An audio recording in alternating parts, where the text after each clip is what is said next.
terlebih dahulu. Dari saya, Safira Alfarisya dari kelas 3. Saya Safa Karamia Insyira dari kelas 73. Saya Kantana Mirazalia dari kelas 73. Saya Muhammad Azri Adia Prananaja Naim dari kelas 73. Saya Fadil Afandi dari kelas 73. Oke, yang pertama kita akan membahas tentang Norma keagamaan. Assalamualaikum teman-teman. Saat ini kami sedang bersama tokoh agama yaitu Bapak Haji Zainuri. Kita langsung wawancara yuk. Assalamualaikum Pak. Apa kabar? Waalaikumsalam warahmatullahi wabarakatuh. Sehat walafiat. Mudah-mudahan anak-anakku juga begitu. Nah, menurut Bapak, apa arti norma agama? Di agama Islam kita tingkah laku, karakter dari masing-masing daripada kita dalam umat, warga atau masyarakat ya. Nah, itu. Jadi apa yang kita lakukan itulah yang tingkah laku kita untuk dari norma agama. Oke Pak. Terus bagaimana sih norma agama mengatur kehidupan sehari-hari kita?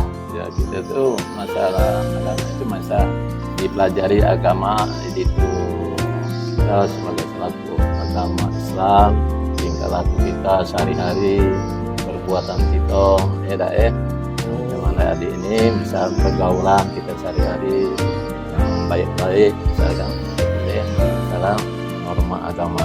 Dapatkah Bapak memberikan contoh norma agama yang penting di masyarakat? Ya kita dalam pergaulan hari-hari di masyarakat itu kan abdul minan nas, abdul minallah itu kita masing-masing pribadi kita tidak tahu kan. Tapi abdul minan nas kita pergaulan kita sehari-hari ya kan, membantu masyarakat ya. Kita anak sekolah itu ya dengan orang-orang tua di santunya ya, terutama dengan guru-guru. Oke, bagaimana sih menurut Bapak norma agama dapat membantu seseorang dalam kehidupan? Ya kita bisa tingkah laku kita tadi balik-balik lagi kita masalah pergaulan kita dapat dengan adanya norma kita yang baik kita pergaulan dan sekolah diajari guru itu kita dapat membantu masyarakat di sekitar kita di dalam pergaulan kita sehari. Apa sih konsekuensi bagi seseorang yang tidak mengikuti norma agama? Terutama agama itu adalah dosa, perbuatan yang jahat ya, sama saya ini nakal lah kalau dia apalagi kalau apa dengan pelajar itu serang-serangan tuh gimana itu ini. Nah, ini kan dengan guru melawan, nah itu jangan ya. Nanti jadi pribadi kita masing-masing ya. Jadi kita pada membantu masyarakat sekitar kita. Sekian teman-teman, Bapak terima kasih untuk waktunya ya. Sama-sama. Assalamualaikum. Dadah. Yang kedua, kami akan mewawancarai tentang norma hukum. Nah, sekarang saya sudah bersama dengan praktisi hukum. Kita kenalan yuk. Halo Pak, kalau boleh tahu namanya siapa ya? Hai adik-adik, perkenalkan nama kakak Rian Raga Satria, Magister Hukum. Aktivitas sehari-hari sebagai praktisi hukum di Yayasan Lembaga Bantuan Hukum Musi Banyuasin Berkeadilan. Selain itu, kakak juga sebagai dosen di Politeknik Sekayu untuk mata kuliah umum. Saya mau nanya nih, menurut Bapak, apa yang dimaksud dengan norma hukum? Norma itu adalah aturan yang tidak tertulis, yang hidup di masyarakat dengan tujuan adalah supaya masyarakat itu hidup lurus sesuai dengan keinginan atau kehendak pemimpinnya. Jika kita berbicara tentang norma hukum di sini, artinya aturan tersebut dibuat oleh pemerintah, dibuat oleh lembaga yang berwenang. Tujuannya adalah satu, supaya masyarakat bisa hidup teratur sesuai dengan tujuan dan cita-cita negara kita. Menurut Bapak, contoh apa yang bisa Bapak berikan terkait penerapan norma hukum dalam kehidupan sehari-hari? Dalam kehidupan sehari-hari sebenarnya simple, kanzakan tentu hidup bertetangga.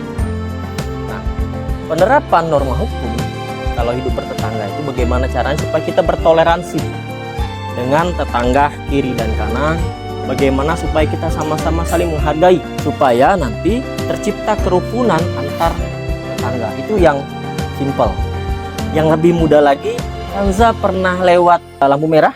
Pernah. Nah, lampu merah, kuning, hijau itu adalah aturan. Ketika kita melewati lampu merah, ya, artinya kita melanggar aturan. Maka adik-adik, ya, dalam berkehidupan sehari-hari, penerapannya hukum itu yang paling mudah adalah bagaimana kita bisa mengikuti aturan-aturan yang sudah ditetapkan oleh pemerintah. Salah satu tadi ya, tidak boleh melewati lampu merah apabila sedang berwarna merah. Menurut Bapak, mengapa norma hukum penting dalam kehidupan masyarakat? Penting sekali karena sejatinya hukum tadi adalah sebagai aturan yang dibentuk karena satu, kata Aristoteles, manusia itu seperti homo homini lupus atau serigala bagi serigala yang lainnya. Artinya keberadaan hukum tadi itu bisa memendam, bisa meredam keinginan saling menyakiti satu sama lain. Hukum bisa menjadi rel, ya, bisa menjadi jalan, ya, bagi setiap masyarakat yang ada tinggal di di bumi ini ya, di dunia kira-kira seperti itu. Kalau tidak ada hukum, artinya yang berlaku nanti di masyarakat siapa yang paling kuat yang berkuasa. Tapi dengan adanya hukum ini siapapun tidak boleh melakukan hal semena-mena sesuai dengan keinginan dia karena ada hukum tadi. Ya, itu pentingnya hukum. Oh gitu ya Pak. Berarti kita harus mengikuti aturan yang berlaku ya Pak? Iya betul. Di sekolah pun seperti itu. Ya. Di sekolah kita wajib masuk jam 7.30. Benar? Pakai seragam sekolah, benar? Rambut tidak boleh panjang. Kalau kita pikir apakah ada hubungannya rambut dengan prestasi sekolah? Tidak ada kan? Tapi dengan sekolah menerapkan sistem hukum seperti itu, maka anak-anak terbiasa berdisiplin, ya. Pada saat dia nanti menjadi warga negara biasa, dia bisa mengikuti aturan-aturan yang diterapkan oleh pemerintah secara umum. Kalau ada yang melanggar, itu sanksinya apa ya? Kalau berbicara hukum itu ada perdata maupun pidana, ya. Kalau kalau sanksi keperdataan, ya, biasanya pemerintah akan menerapkan misalnya bersifat teguran atau bahkan mencabut izin usaha apabila itu dilakukan oleh badan hukum. Tapi kalau kita berbicara tentang pidana, misalnya kita sedang berjalan nih kira-kira, tiba-tiba ada orang melakukan kekerasan terhadap kita, ya. Tidak boleh kita serta-merta langsung melakukan persekusi di situ. Kita laporkan kepada pihak yang berwajib, ya. Karena setiap tindakan yang kita lakukan itu pasti ada sanksi hukumnya. Kira-kira seperti itu ya, sanksi badan dan sanksi administrasi. Berbicara administrasi berarti berbicara tentang hukum perdata. Berbicara sanksi hukuman badan berbicara berarti hukum pidana. Nah, kira-kira seperti itu. Menurut Bapak, bagaimana masyarakat bisa ikut berperan dalam menegakkan norma hukum? Masyarakat harus ikut serta menegakkan norma hukum, ya. Tidak boleh melewati lampu merah apabila lampunya sedang merah. Tentunya di situ pemerintah dalam hal ini membuat aturan itu supaya tidak terjadi kecelakaan. Kalau seandainya kita semena-mena saja, ya, asal lewat pasti terjadi kecelakaan. Maka itu diberlakukan. Maka penting bagi setiap masyarakat, terutama kalian generasi muda, untuk mulai belajar bagaimana caranya bisa menerapkan norma-norma hukum dalam kehidupan sehari-hari, ya. Yang ketiga, kami akan wawancara narasumber tentang norma kesopanan. Assalamualaikum teman-teman. Sekarang kita sudah bersama narasumber yang ketiga, yaitu Mem Sinta yang merupakan guru dari SDIT An-Nuriyah. Izin ya Mem? Ya. Menurut Mem, apa itu norma kesopanan? Apa kabar Ozil? Baik Mem. Norma itu adalah aturan atau perilaku. Jadi norma kesopanan adalah aturan atau perilaku yang mengajarkan bagaimana cara kita berinteraksi dengan baik melalui tata krama dan perilaku yang sopan antara satu dan yang lain. Kenapa ya Mem? Norma kesopanan itu sangat penting dalam berinteraksi sosial. Norma kesopanan sangat penting dalam berinteraksi sosial dikarenakan itu mengatur hubungan antar dua orang ataupun lebih. Karena apabila kita melakukan komunikasi, berinteraksi, maka kita harus melakukannya dengan hal-hal yang baik, dengan sopan, berbicara yang lembut, tata krama yang bagus, serta menerapkan aturan-aturan yang sesuai dengan norma-norma yang ada di Indonesia. Oh gitu ya, Mem. Iya, seperti kita saat ini sedang berbicara, ini adalah salah satu nilai kesopanan. Bagaimana Ozil menyapa Mem, bagaimana Mem berbicara dengan Ozil, ini salah satu contoh nilai kesopanan. Kita saling menyapa, saling berinteraksi dengan aturan dan norma-norma yang baik. Oke, Mem. Bagaimana norma kesopanan diajarkan kepada anak-anak atau generasi muda seperti kami? Itu sangat banyak sekali contohnya. Seperti kita bisa bermain peran antara guru dan siswa, atau antara siswa yang senior ke junior. Bisa juga kita dengan menerapkan seperti diskusi tentang bagaimana norma kesopanan itu, dan bisa juga langsung kita bisa mencontoh dari kedua orang tua bagaimana tingkat perilaku sopan antara orang tua ke anak, ataupun juga antara orang yang lebih tua dengan yang lebih muda. Kita bisa mencontoh melalui keseharian sehari-harinya bagaimana mereka bersikap ramah dan sopan kepada yang lebih muda. Bisa langsung kita lihat di contohnya di masyarakat seperti itu. Oke. Nah, menurut Mem, contoh tindakan yang mencerminkan kesopanan di masyarakat kita seperti apa? Nah, contohnya bila ada yang berbuat kesalahan, kita harus memaafkan. Begitupun yang berbuat salah juga harus meminta maaf kepada yang bisa juga seperti ketika diberikan sesuatu kita mengucapkan terima kasih, ketika meminta tolong kita izin minta tolong, seperti itu. Jadi bisa langsung melalui sikap dan tindakan sehari-hari yang seperti sudah kita pelajari dari kecil ya, itu maaf, kalau untuk kata maaf, terima kasih, dan tolong. Ya. Ke pertanyaan terakhir ya, Mem. Menurut Mem, apa akibatnya jika seseorang tidak mematuhi norma kesopanan? Akibatnya itu sangat fatal ya jika kita tidak memiliki nilai kesopanan. Otomatis yang pertama, kita tidak akan dihargai oleh orang lain. Seperti seandainya kita mau minta tolong, tanpa adanya ucapan tolong, otomatis orang tidak mau kan menolong kita. Iya, itu. Jadi untuk menaik norma-norma kesopanan ini sangat penting. Jadi kita harus menerapkannya sedini mungkin. Wah, menarik juga ya, Mem, obrolan kita. Makasih ya, Mem, atas waktunya. Sama-sama Ozil, semoga bermanfaat. Oke, Mem. Assalamualaikum. Waalaikumsalam. Dadah. Yang terakhir, kami akan membahas tentang norma kesusilaan. Assalamualaikum teman-teman. Saat ini saya sudah bersama dengan tokoh masyarakat, yaitu Bapak Haji Suhaimi, yang akan membahas tentang norma kesusilaan. Oke, selamat siang Bapak. Selamat siang. Menurut Bapak, apa yang dimaksud dengan norma kesusilaan? Norma kesusilaan itu adalah satu bawaan daripada kita selaku masyarakat. Yang sekarang ini kita akan membina daripada generasi mudanya, yaitu masyarakat khususnya yang sudah terlanjur melampaui batas sehingga tidak ada menjalankan secara susila yang baik itu norma susilanya ataupun secara etikanya. Sedangkan norma susila itu berdasarkan daripada etika seseorang. Jadi norma etika itu. Jadi kita harus mengarahkan pada generasi muda khususnya untuk memberikan satu pembelajaran masalah susila, yaitu susila atau etika terhadap anak-anak itu sendiri. Oke, baik.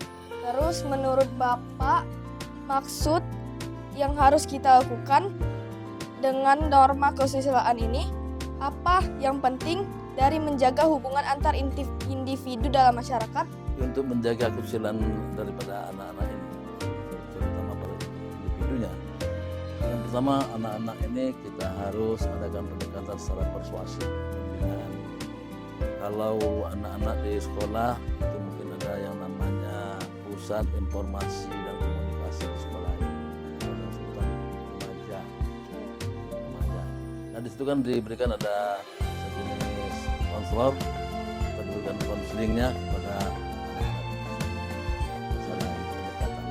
Jadi untuk diberikan pembinaan. Jadi kalau kita bergabung dalam kelompok lagi di sekolah, untuk menjaga organisasi